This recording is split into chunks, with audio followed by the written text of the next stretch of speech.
was cut your video. Sorry about that. But Phil, can I ask a question? Um, it looks like you did everything right for this. You know, you did excellent publicity. You got the local council involved. You know, you did your very best to entice people to come along, and yet only 30 people turned up, which must have been quite disappointing. Have you any idea what the reasons for that were? Because we've had more success beforehand. Um, we've had other places where it's worked or it hasn't worked. I mean, is there anything special? Do you think was there a really good football match on the same evening or something? Or have you any idea why you didn't attract more people? Um, Not really. We don't really know why. We thought afterwards, possibly because a lot of people who were already going to invest in solar have done already. It's difficult to get people to look at leaflets that you put through their door because they might just put it straight in the recycling. We just didn't really get to enough people, enough residents, I think. Also, we have the problem that a lot of the properties in Lyme Regis are second homes and or holiday lets, Right. and those people seem less interested in investing in solar because they're not using the power. The owners are not using the power most of the time. But no, it's hard to put a finger on it. People just didn't come. They didn't vote. They voted with their feet, so to speak. Can I jump in there as well? I did a similar project, although not on the scale that Philip and Vicky and the others did. I just sort of did it through Turnlime Green.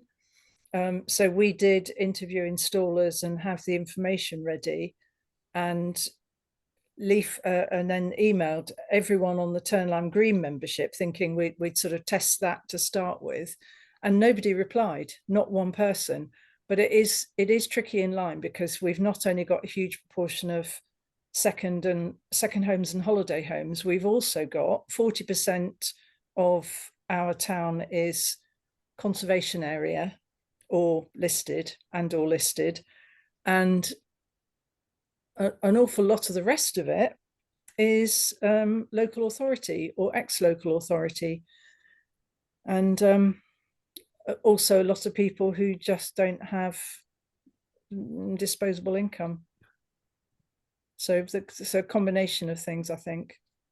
So there are a few organisations now that will offer you the capital up front to put in the solar panels.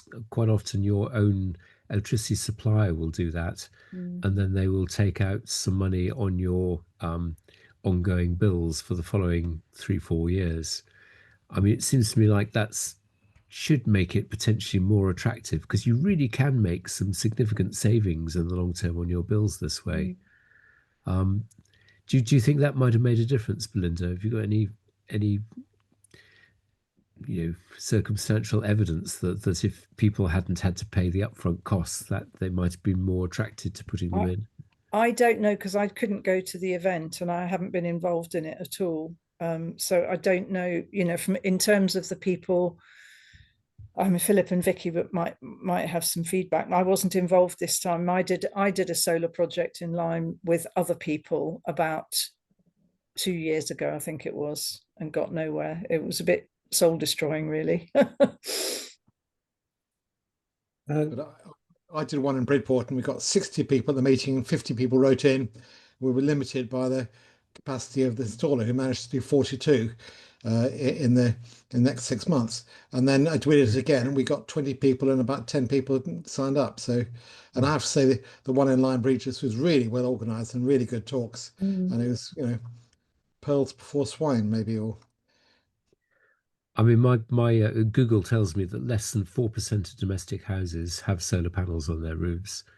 So you'd have thought there is actually a huge potential. What was the category of people, Sam, that you said that the Solar Together scheme was being aimed at? Affluent altruists. Affluent altruists.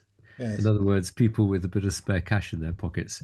Yeah, But with but only you make money on it. That it pays off really quickly, and you get free electricity. It seems like it ought to be such an easy sell, doesn't it? It's just bizarre. Yeah, I think with affluent Altris was for heat pumps because the price of gas is just so low. But right. So Tim, are you willing to then talk about the?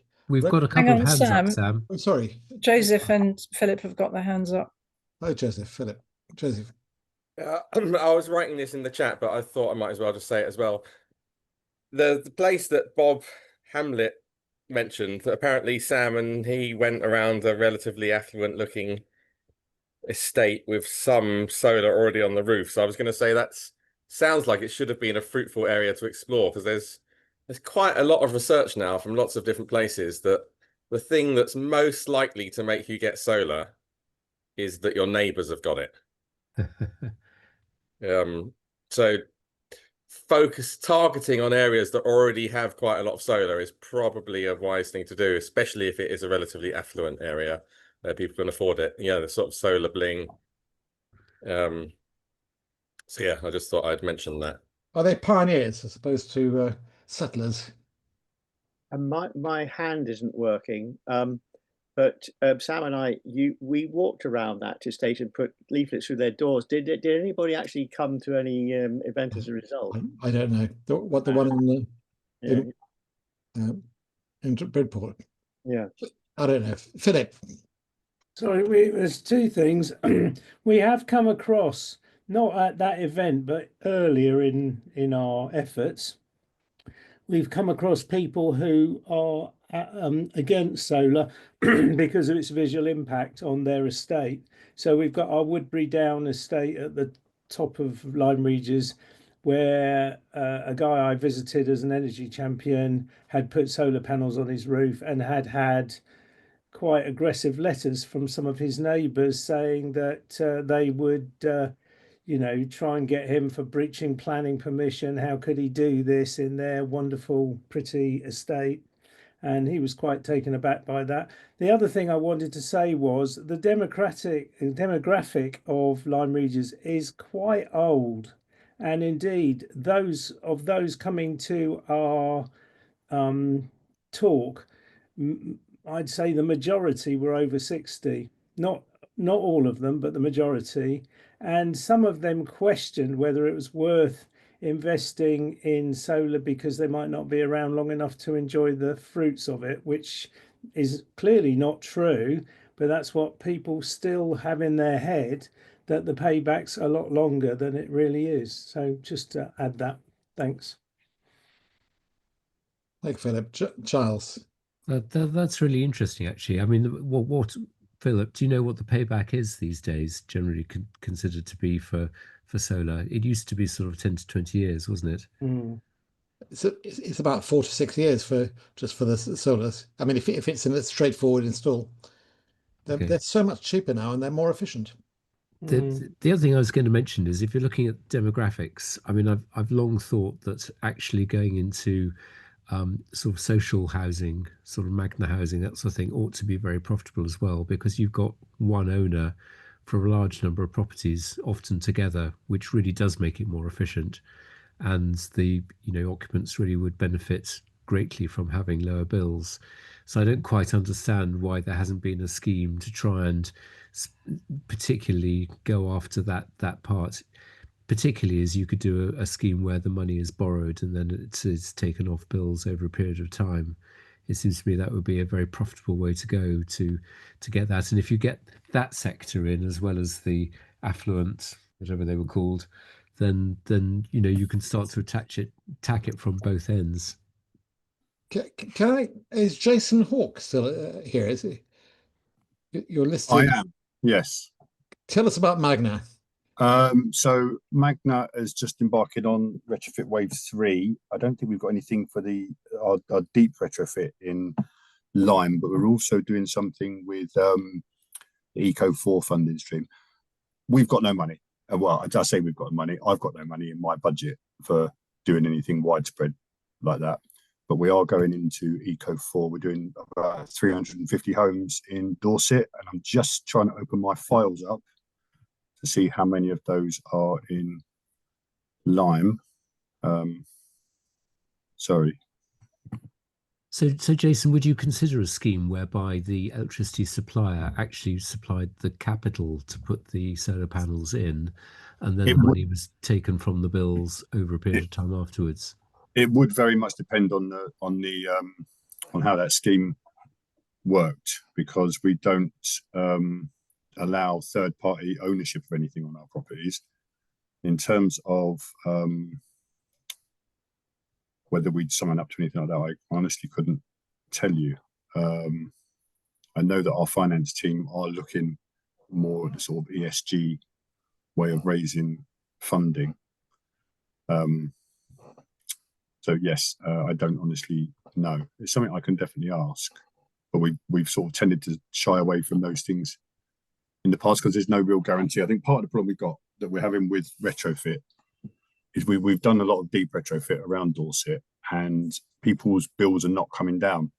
And the big issue with that is that people are chronically underheating. And so if you've only got £400 a year to spend on your energy, that's not enough to heat and power your home. So we're spending on average £40,000 on some of these homes in terms of insulation, solar panels, new windows, heat pumps, etc., etc. But people's bills are not coming down because they do not have the money to actually heat their homes adequately. And there's not a lot we can do about that, as terrible as it is. But they're probably feeling a bit warmer.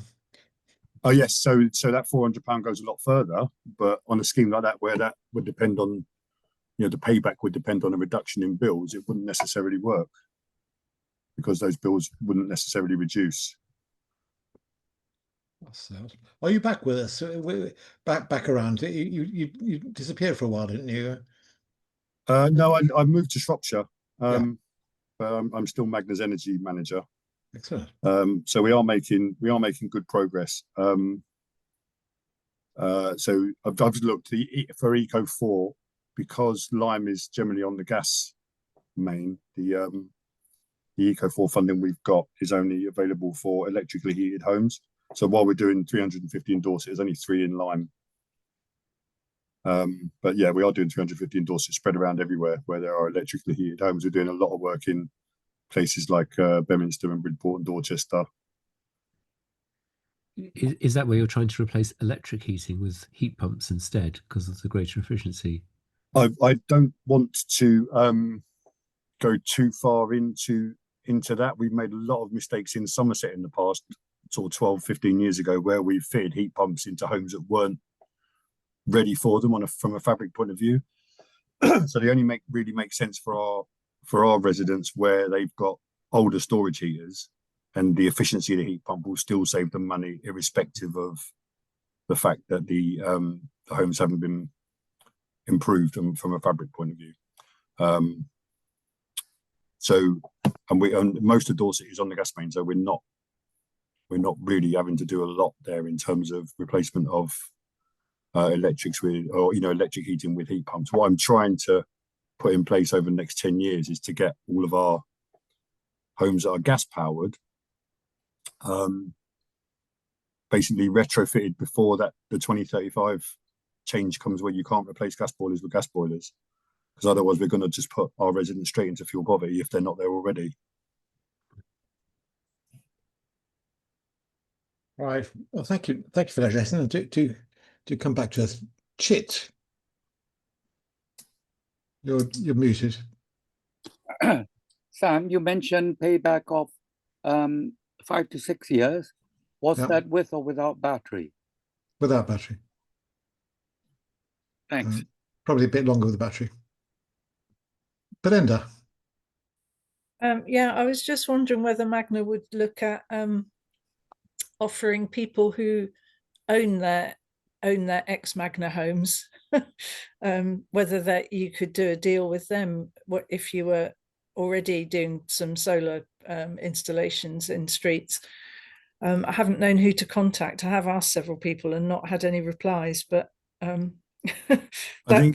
That I might think, be, yeah, I understand, but because it spreads across several teams. So a lady called Karen Welsh does all our sort of shared ownership and leaseholder, where people have bought them. We don't necessarily keep touch, so to speak, because they stop being on our radar. One of the things we are trying to do with Ridgewater Energy, which hasn't sort of borne any fruit yet, but hopefully will in the future, is where we've got schemes where we've got pepper pot ownership and different tenures, is to try and do, when we get to doing retrofit on those schemes, is to work with someone like Ridgewater Energy to see if they can find funding to help the homeowners.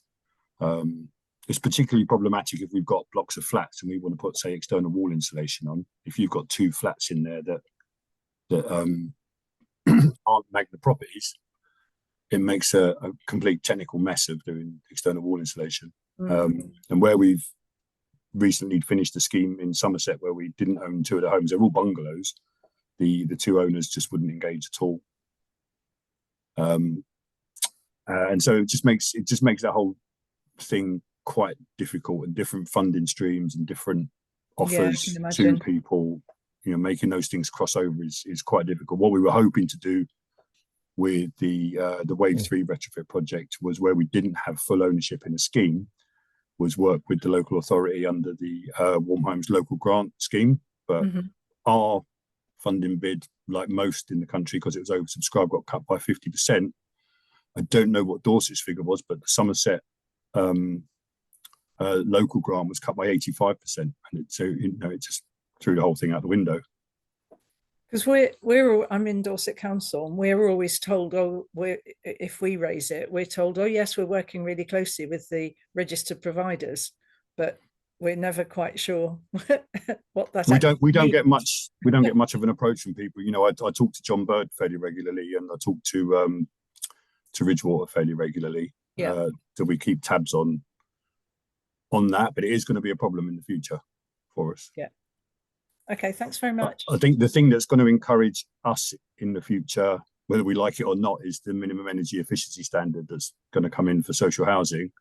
I think it's caused a lot of fear, because you know, our target has been SAPC by 2030, but if MEES comes in and says you need to also meet a secondary metric, that's going to cost a lot of money to do that, and money is very tight in social housing right now.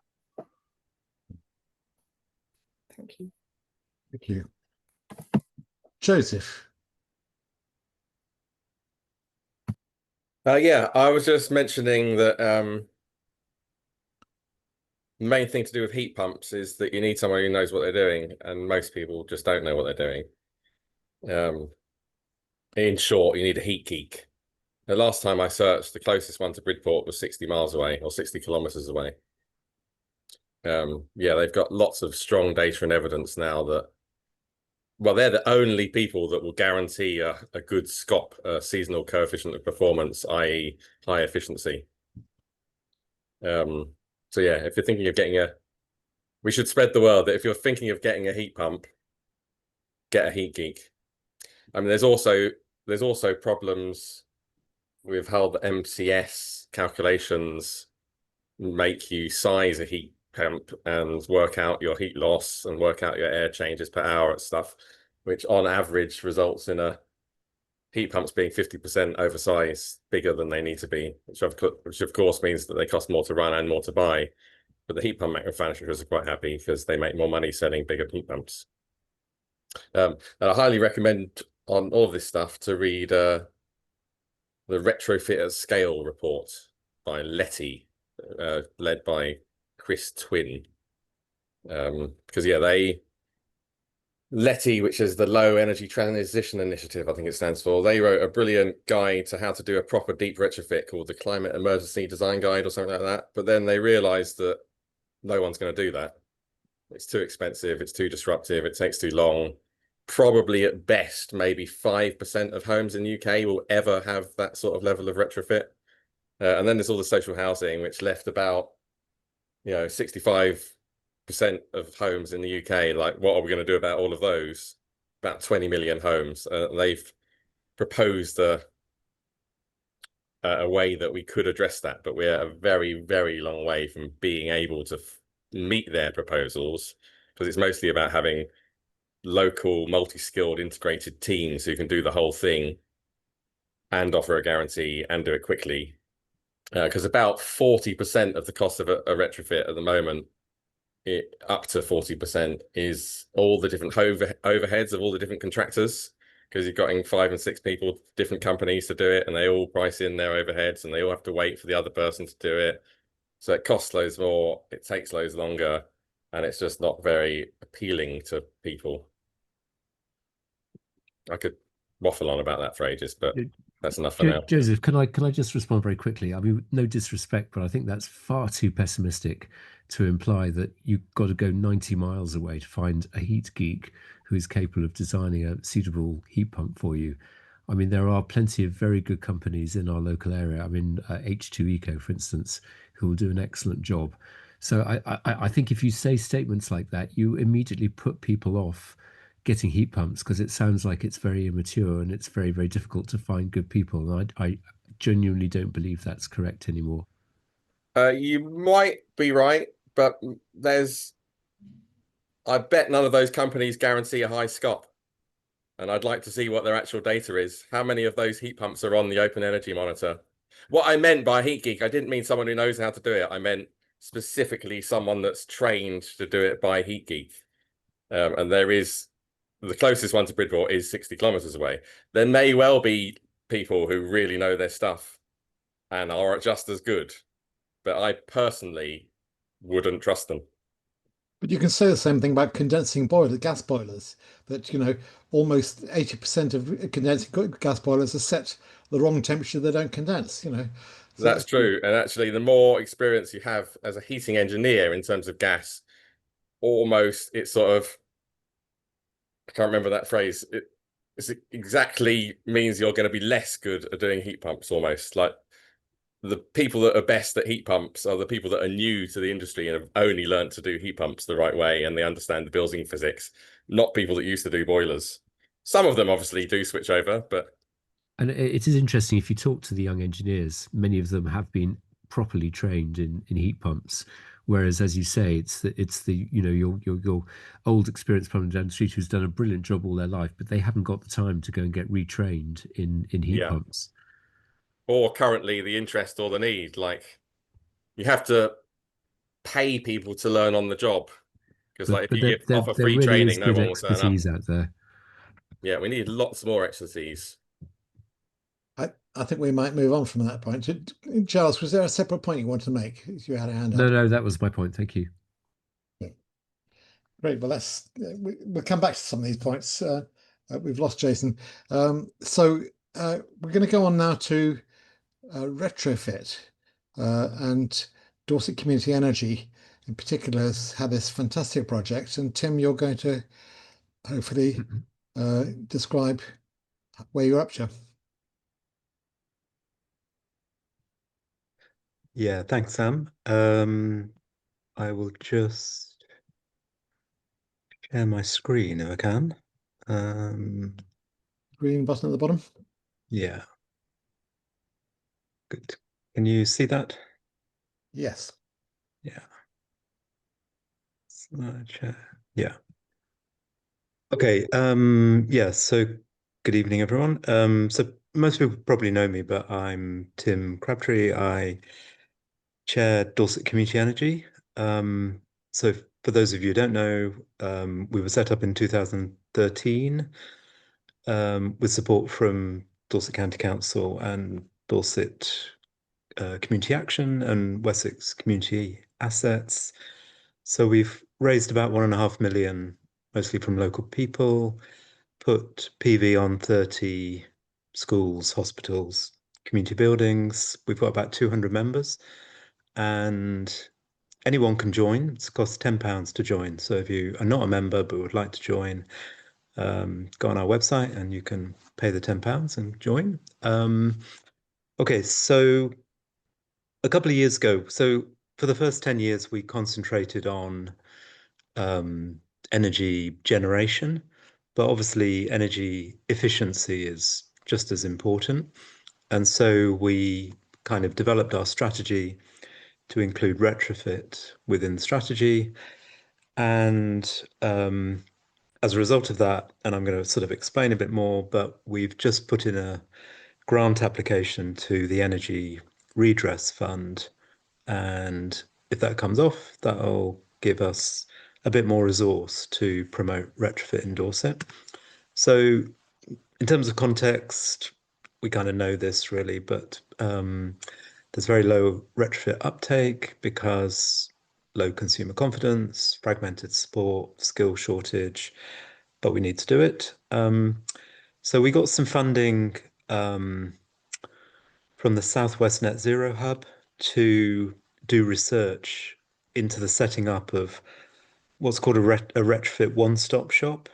And I'll explain a bit more about that. But the partners in that project were Dorset Community Energy, obviously, Wessex Community Assets, a very interesting Manchester-based cooperative called People Powered Retrofit, and then Ridgewater Energy, which runs a lot of the grant schemes for retrofit in Dorset. And these were the kind of areas that we were looking at in that study. So obviously the center of it was how do we get more retrofit installations in Dorset? That would need, an enhancement of assessment services that are currently available or not available. Training for existing contractors, new entrants, etc. But we were also particularly interested in these two bottom things. So one is how do you get community participation in this process, and how do you use materials that have low or zero carbon, embodied carbon in them? Because at the moment, a lot of the materials that are used in retrofit are basically petrochemical based and pretty awful. So how do we use those materials? So that's kind of what we looked at in the research. As I say, these were the partners. We came together to put a follow-up bid after the research, and that's backed by Dorset Council and BCP Council, and also something called the National Retrofit Hub. And we really like this sort of proposition that an organization called Civic Square in Birmingham came up with, which is, what if the climate transition and retrofit of our homes and streets were designed, owned, and governed by the people who live there? And I think the background to that, or the context, is that when you look at a lot of the retrofit programs that have been delivered over the last 10 years, the results of those have been pretty awful. And but they tend to be very kind of top-down, sort of imposed on people. So we're interested in how you try to kind of reverse that dynamic. And as part of that, we're now part of a national program that the National Retrofit Hub has set up called Retrofit Connect. And this is about how do you support kind of groups of households to work together to address retrofit rather than it being seen as a kind of an individual process. So we've only just started on that, but it connects us up to some really interesting projects around the country. So that's going to be very useful, I think. Okay, so in terms of the bid that we've put in, I'll just go through it really quickly and then people can ask questions. But we're establishing a new community interest company called Dorset Retrofit Hub. The founding partners are Dorset Community Energy, Wessex Community Assets, and Ridgewater Energy. But for the future, that's to be sort of expanded, hopefully. The idea is it will deliver impartial advice, training, and governance. And then it's got these three strands that I'll kind of explain. So one is around these sort of living labs or kind of sites as a classroom. So that links to vocational training. And then there'll be a technical support service, which currently doesn't really exist for so-called homeowners, the sort of 2/3 of people in Dorset who are not in social housing, not in private rented housing, but don't have easy access to this kind of technical support. That's sort of saying the same thing, really. Okay, so a one-stop shop, basically, on the left, you have the one-stop shop, you have the homeowner, and basically the one-stop shop supports the homeowner to then contract with trusted suppliers and installers. So that's kind of very straightforward. The problem is that there aren't enough suppliers or installers in Dorset. So that's quite a challenge if we're trying to set up a one-stop shop. So what we're interested in doing is sort of linking all of this to what we're calling a social enterprise construction program. And what we're particularly interested in is linking that either to empty properties. So, for example, Dorset Council sometimes compulsory purchases properties. So could those then be released in some way so that they can become a kind of a classroom, essentially, to run training in? Housing associations similarly sometimes dispose of houses that don't fit their kind of current model. And there's also quite a number of community housing organisations across the county that, again, quite a lot of those houses might need retrofitting. And so could they also become kind of a classroom for this sort of thing? And then last of all, there's also actually existing community buildings, village halls, social clubs, etc., etc. And again, a lot of those have real problems around, adequate heating or putting PV on or whatever. And so we think that's another opportunity to retrofit them, but link that to training, and in particular, offering that training to young people. We've been talking to Dorset Council for a year now about a property that was compulsory purchased in February in Bridport, 12 Princess Road. And for a long time, we were talking about leasing it from the council, but that we've now been told that's not possible. So that property is now probably going to be put in the market. We're not keen on that property just becoming another expensive private rented accommodation. So we're trying to negotiate to purchase the property from Dorset Council. We would then organise training to do the retrofit, so people will be trained. And that would be both people on kind of vocational training programs, but it could also be opened up to groups of people in the local community who want to do retrofit in their own house, and particularly people who have a similar kind of 1960s or 70s sort of house in this case. Anyway, so that's a sort of proposition that we're kind of currently developing. And there's quite a few. This graphic is from an organisation in Nottingham that's doing just this, where they've acquired a house and then they open up the different stages of retrofit to people from the local community.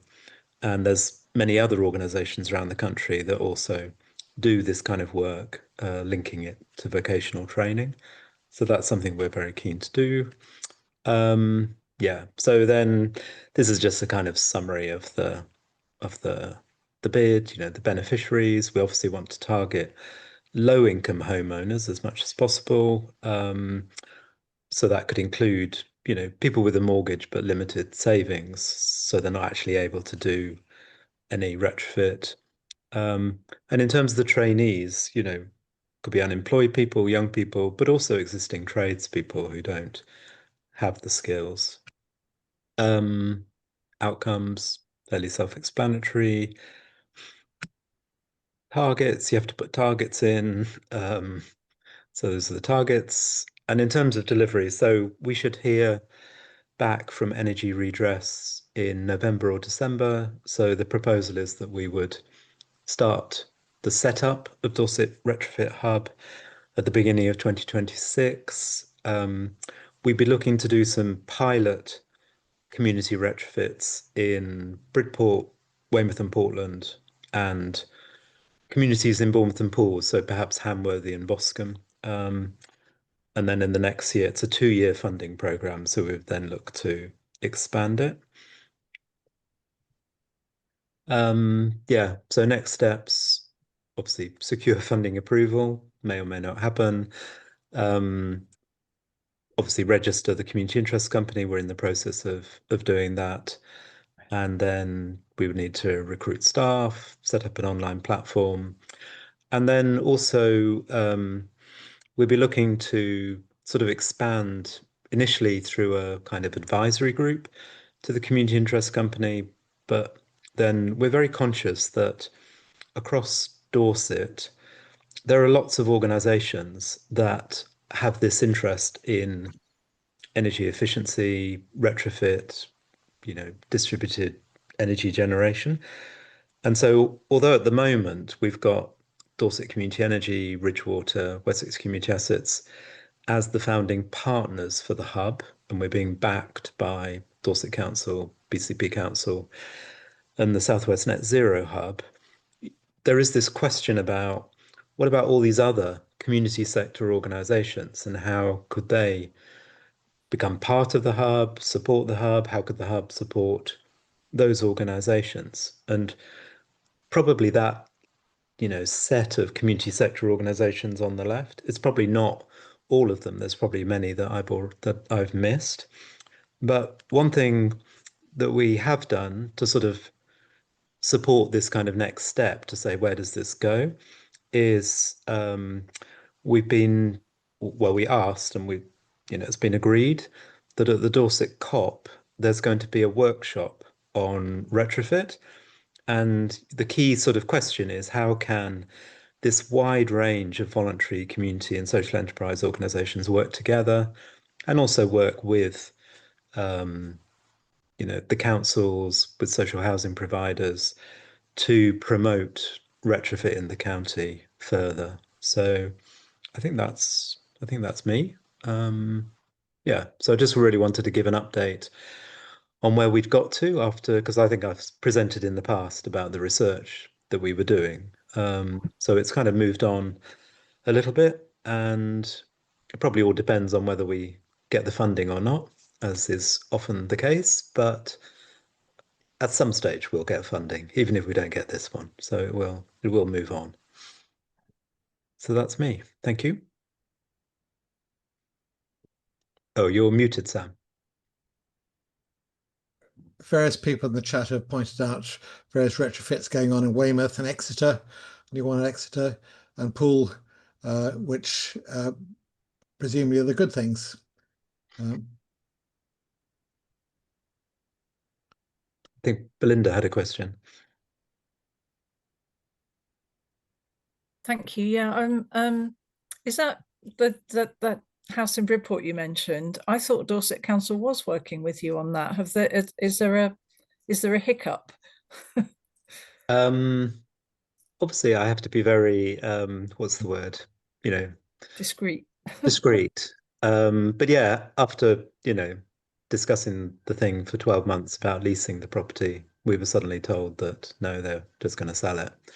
So now we're trying to find out which department is leading on that, and whether the idea is that the local community land trust, Bridport Area Community Housing, could raise the funds to buy it. So ideally we need an agreement, that we get like 6 months, an option to buy the property, but we have that time to raise the funds from local people, which I think would be very straightforward. I think there's a lot of support in the town, to try to keep these properties as affordable housing, and then we rent it back anyway to Dorset Council as temporary accommodation, which they struggle to Desperately find. need. Yes, Yeah, exactly. But yeah, equally, it sounds like there's, usual story in Dorset. Sorry, I shouldn't say usual story. Sometimes it happens that different departments aren't really fully aware of what other departments are doing, and responsibilities fall to someone who perhaps might not know all the background. But I'm happy to kind of do what I can, if that helps.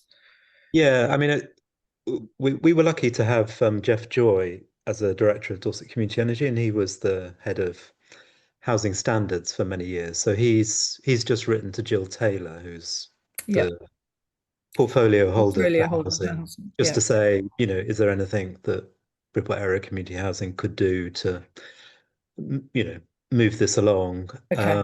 But I'll if write- you're I'll if write you're to- able also to Yeah, ask, yeah. that'd be great. I'll Yeah. write to Jill as well. I mean, I have actually said to them, and I've said to the leader, we really need the sustainability team needs to be teaching the other teams much more instead of it being seen as a separate department. And he is fully in support of that, and so is the new chief executive. It just takes a long time to change people's culture and ways of working. But yeah, I'll send something. Thank you. Thank you. Thanks. I'd like to thank you, Tim. That's so much of what you said is there's so much content in there, and the sort of you didn't talk about the archetypes, the typical buildings that they might want to do, and there's so much of your thing, and we could spend a whole evening talking about that. But I think we've got a couple of other things we want to move on to, and I think would you mind if we No, that's fine. Yeah. maybe come back to it. Thank you. Right, not that one. I've lost it. Anyway, this one. Okay, so one of the things that we're moving forward on is community energy products, and there are three that we want to talk about at the moment. One is at Martinstown. It's in progress. Colin, would you like to just run through this? I've got the two pictures on the next slide. Yeah, of course. Hi, everyone. So I'm Colin Tracy from Green Martinstown, and we've got a group here that's been going for, well, since the end of COVID, really.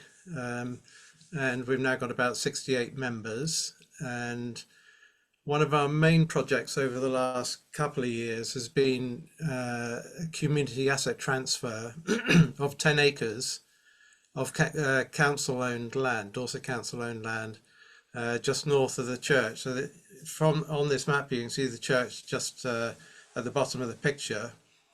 For those of you who know Martinstown, the road that runs through the village is to the south of the church there. And the village hall and St. Martin's Field. Can you go back, Sam? Sorry. Yep. Okay. So the council-owned land is bounded by the purple lines on the south and on the east, and the green on the north and the west, and it's 10 acres altogether.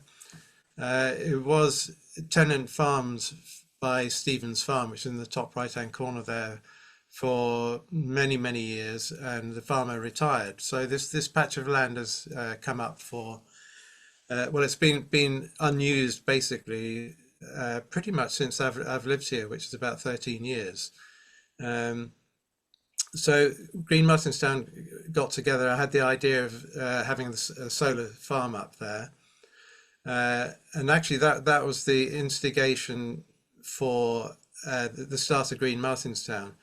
But 2 years ago, we met with the community asset transfer team from Dorset Council, and they were very keen on the idea of us using it as for a green space, allotments, recreational areas, and so on. So they encouraged us to apply. So a year ago, at the end of doing quite a lot of market research, as it were, to find out the interest in the village, we put in the first part of the application, demonstrating that we had been to the village, there was enough interest in it, there was enough ideas and so on. And they accepted that, and they said, okay, you've got 6 months now to do a business and management plan, which we completed an 80-page report at the end of April. And they came up almost immediately. They said, everything's on hold because we're doing a community asset. We're doing an asset review of all the major assets that Dorset Council have in the county, which amounts to over 600 properties, I think, and actually includes this one here. So it's 10 acres of land. So it's quite substantial, A, for us to take on, but B, for the council to let go of. So we're kind of in limbo at the moment because the council is still assessing assessing what they want to do with it, basically. One thing we do know is that the strategic plan for housing has come out, and this has not been chosen by the council for building on. I think that part of the problem is that access is via a bridleway on the west and a very narrow lane on the east. Otherwise, to get there, they would have to put a new road in, which I think is quite unlikely. So in a way, that's good news for us, but that still doesn't mean say they're going to let us have it. And basically, we're just going to have to wait. We've been working in conjunction with Tim at Dorset Community Energy on a possible solar array. Initially, we suggested a couple of acres where you can see on the map where the solar is. But I think 1 acre may be adequate and would work better. The only aspect of the whole project that's caused concern in the village is the solar. And we've actually received a fair bit of antagonism, a bit of aggression, people saying it's going to ruin the church and ruin the view, spoil the aesthetics of the village. So what we've done is had a display in the village hall, like a public consultation. And Sam, if we can go on to the next slide. I did a mock-up of where the solar panels are going to go. And you can see the church there in the foreground. And basically, as long as the guy who owns the hedge and the 2 fields behind the church, it's almost invisible. In fact, if we cut it from 2 acres to 1 acre, it would be hidden behind that hedge there, which is probably 4 or 5 meters high at the time. So on the left-hand side, you can see there's a big field behind St. Martin's Field where I live, where the idea is to plant trees, have ponds, wildflower meadows, quiet spaces, and at the other end, on the right-hand side, allotments and recreation area, community compost heaps and so on, with the solar panels in the middle there. Obviously, if we get the go-ahead and we get the lease on the land, we'll have to go back to the village and have some kind of debate about the solar and take it further. But like I say, at the moment, we're kind of in limbo, which is kind of frustrating. So there we are. Thanks, Sam. Thank you. That's your solar panels, as they would be. That's a slightly closer in view. Thank you, Martin. Thank you, Colin. Oh, that's right. And so another 2 community projects. Giles, you're going to talk about Loders and then North Dorchester. First of all, I was going to ask Colin a question. Colin, if you go down to 1 acre, is that still enough to provide electricity for the whole of Martinstown? Yes, actually, we put on the plan 2 acres, and then when Pete West and John Scott came to our public consultation day to talk about the whole thing, at the end of it, Pete said, you only need one acre. There's 300 households in the whole parish and probably a couple of hundred within the main part of the village itself. And Pete reckoned an acre would do it. So in a way, if we get the lease, that's our kind of bargaining thing, really. And did you consider putting in any form of battery storage as well? We haven't. No. Okay. I mean, that's still possible. I mean, that would be in discussion with Tim and co at Dorset Community Energy. Do you want me to continue, Sam? Yes, Giles, please. Thank you. Right, I'm just going to share my screen. Can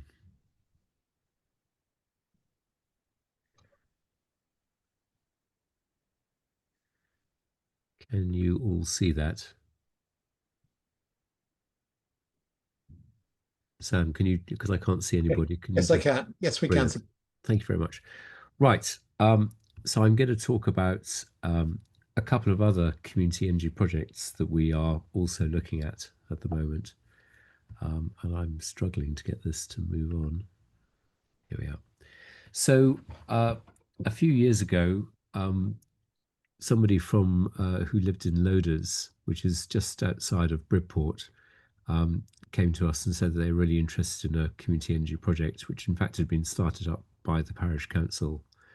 And we got involved in this project because at the time they had no infrastructure, no banking facilities, and they couldn't apply for any of the potential grants. So we supported them in getting a couple of grants. And that was our way into this project. Many people have asked us why would you do a community energy project in Loders? Because I guess it's probably not the most obvious place that you would start, but I think there are some quite relevant reasons why it's a good exemplar for many other places in Dorset. So, as is typical, it's got a very inefficient housing stock, older houses, poorly insulated houses. There's no, except in the far eastern area, there's no gas at all to this area. So in terms of heating the houses, most people are using oil burners or gas or a colour gas to heat, with a few sort of other electric heating and wood chip burners, that sort of thing. So it's an area of high energy bills and very variable energy bills, because it depends a lot as to what the price of oil is at the time. There's also a severe lack of electrical capacity in the area. So when you look at the network of electrical capacity, it's a bit like a stream network. You have the the big main arteries, the main rivers coming in with the high voltage electrical network going into their own substations, and from there into smaller networks.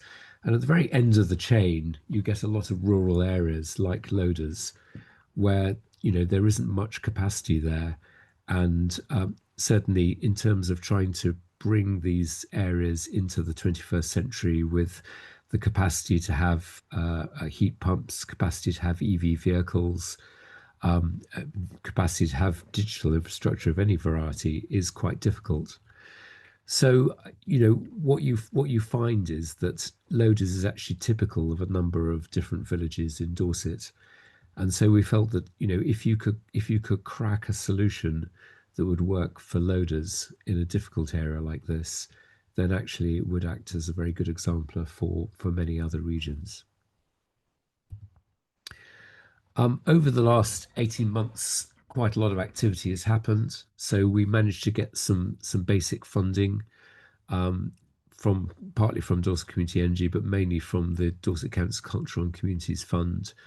And they supported enough money for us to go and do a Future Energy Landscapes workshop with the Centre of Sustainable Energy. That's a really excellent organisation that runs these community-centred workshops where members of the public talk about what's of value in their community, the really valued places, the areas where perhaps they don't matter so much, and you could put in renewable energy systems, what their aspirations for the future are, and all those sorts of things. And they have a very, very well worked out system to do that with the community.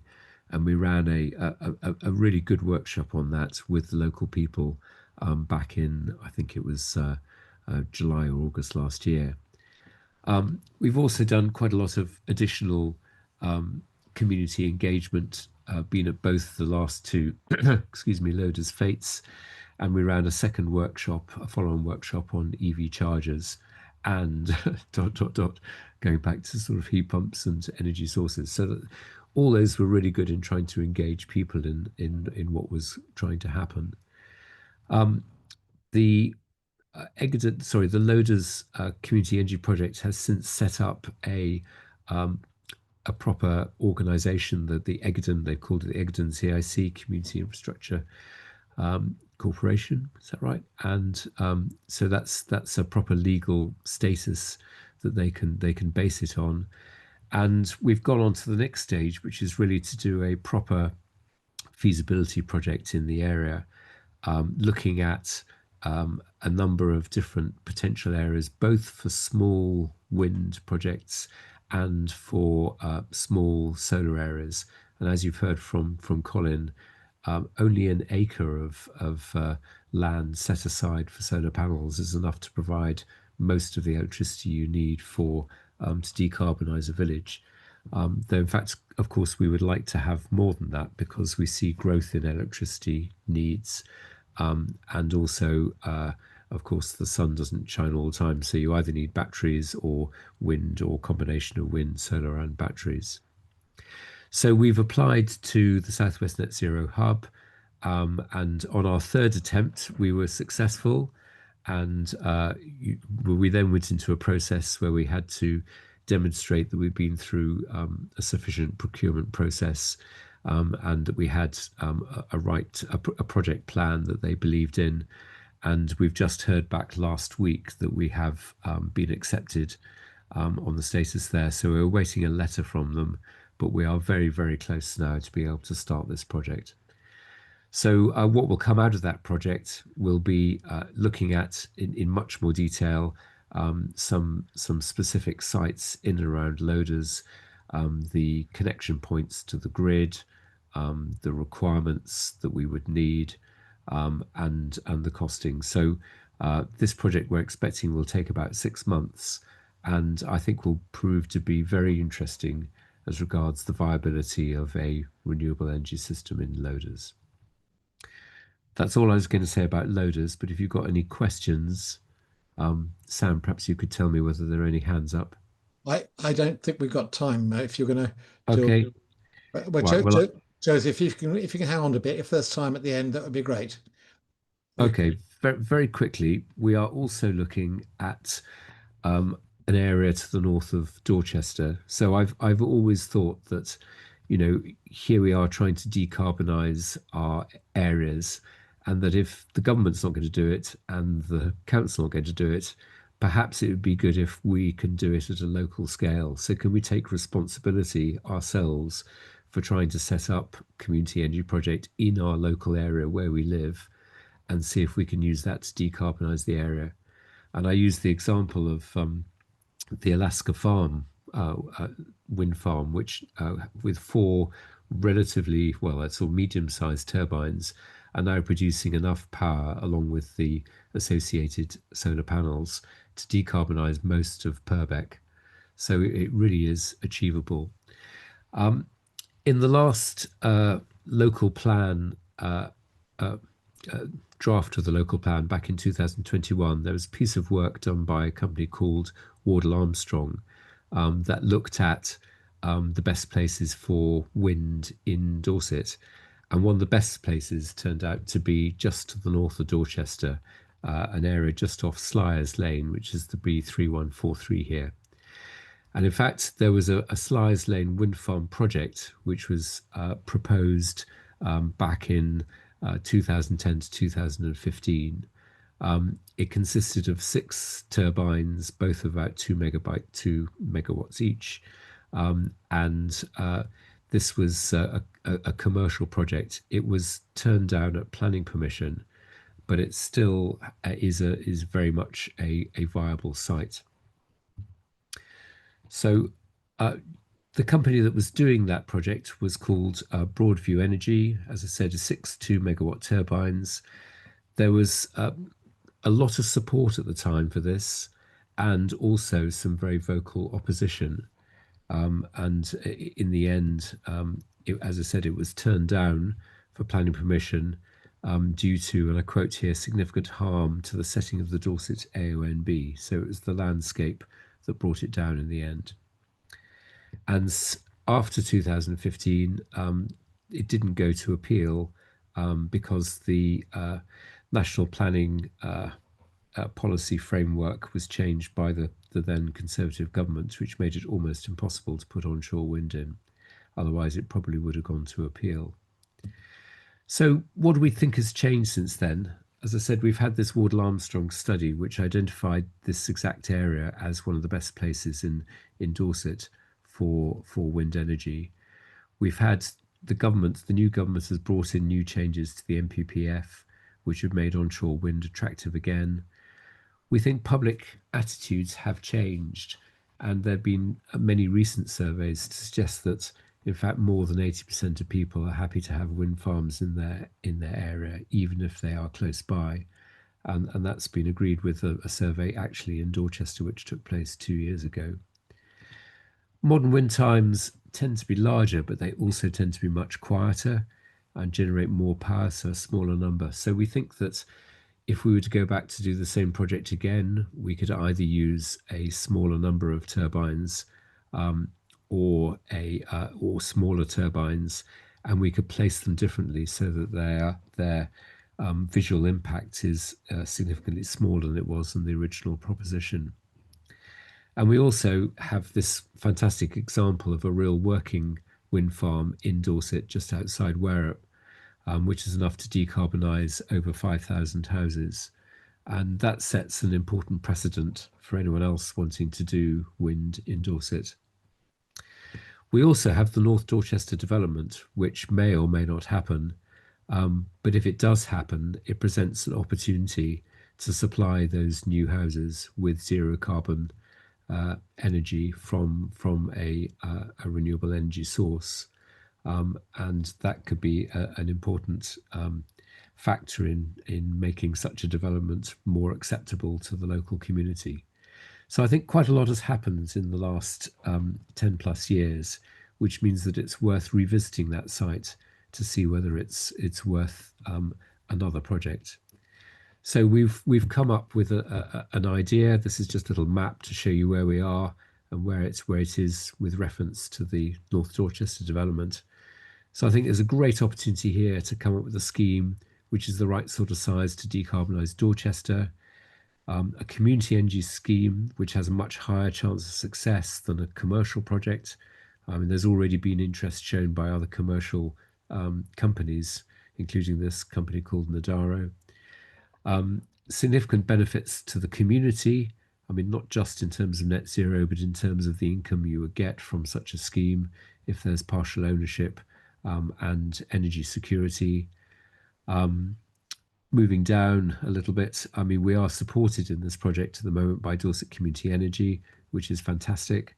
And we were putting jointly an application into the Net Zero Hub for that, with Dorset Community Energy being the lead organisation.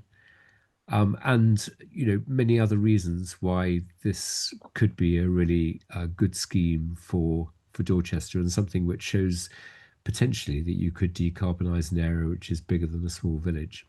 So I just wanted you to be aware of that. And I think that I'll just come out of this for a moment. I mean, to me, I personally have this sort of vision that, you know, every town and village in Dorset should have one. Every town and Dorset in village should have its own either small solar farm or small wind farm, because the community benefits are enormous. And this would be a great way of us taking control ourselves of the future in our communities. So I would just say to the group here, you know, if you're looking for a job, you know, we're beginning to have some experience in this area with 3 community energy projects which have already started in Dorset. We've also got Dorset Community Energy, which is a fabulous, very experienced organisation. You know, if you want to start considering setting up your own community energy project, then come and talk to us, because I think this would be of huge benefit to local people. Thank you. Thank you. Great. So I'm just going to put this up here. Oh, for goodness sake. So as we close, can you see that all right? Yep. No. What can you see? No, where are we? Oh, I've lost it. Right, can you see that? You're showing what's next. Yes, please? excellent. Thank you, Joe. So we are drawing to an end here, and basically the point of this was to give you a taster of what's going on around Dorset, DCAN, and Dorset Community Energy in terms of energy, and we need your help, or rather we are giving you an opportunity to take part in these winning projects. And if you think you've got any time or any fascination to this, we'd like you to put your name forward. So if you could put in the chat which of these projects you might be interested in. So I've just divided up into community energy projects. You can specify Martinstown, Loders, Dorchester, or somewhere else. Greener homes, advice to homeowners. Alan, I've already got your name down for that. Sorry. Solar roofs, putting forward a solar roof thing. Dorset Community Energy retrofitting project. So, if you'd like to choose some of these to put your name forward, that'd be absolutely great. And I think we've just got time for Joseph. You're going to make a point. I was going to ask about future energy landscapes and what actually came out of that workshop, but I've always wanted to do one of those and I've never done one, so it would have been nice to hear about that, but I'm not sure there's time for that. So maybe I'll touch base with you, Giles, about that another time. We can chat later, Joseph. Yeah. Yeah. The other thing I was just going to mention is there's a great new site by Community Energy England called votewind.org, which it basically shows you all the most viable locations for onshore wind. It pulls in loads and loads of open data about where power lines are, where roads are, where houses are, all the different planning constraints, and basically the unshaded areas are where you could probably put a turbine, and then it will tell you how strong the wind is there, and you can drop a turbine on and then look at it at 3D and see where it will cast a shadow, and it will tell you where that will be visible from. So yeah, it's a fun tool to go and play around with. Check it out, votewind.org. I posted it in the chat with a link that goes to roughly the Slyers Lane area.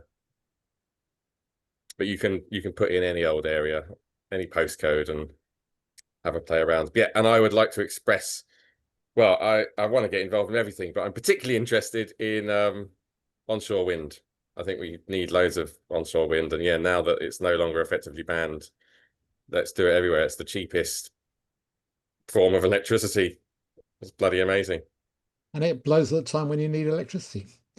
Yeah, it matches particularly well with when you need heat in the winter. Yeah. So if you want to power loads of heat pumps, whether that be loads of individual ones or a great big one, it makes sense to have. That's basically what makes heat networks viable, is having a local turbine and a big anchor load like a swimming pool or something. Thank you, Joseph. I've put the coffee cup thing there. If you want to buy us a coffee to pay for our small donation, that would be great. Belinda. Yeah, just to say, it's the last week of the local plan consultation and local transport plan consultation. And if we all put something in about wanting more wind and solar, that would be good, particularly over in West Dorset, because there seem to be lots of possible locations in the rest of Dorset, but not so much in the West. And it's not because it's not there, it's just that they haven't really looked at it. So just keep asking, and Dorset are listening. Dorset Council's listening. Brilliant. Thank you, Belinda. Joe.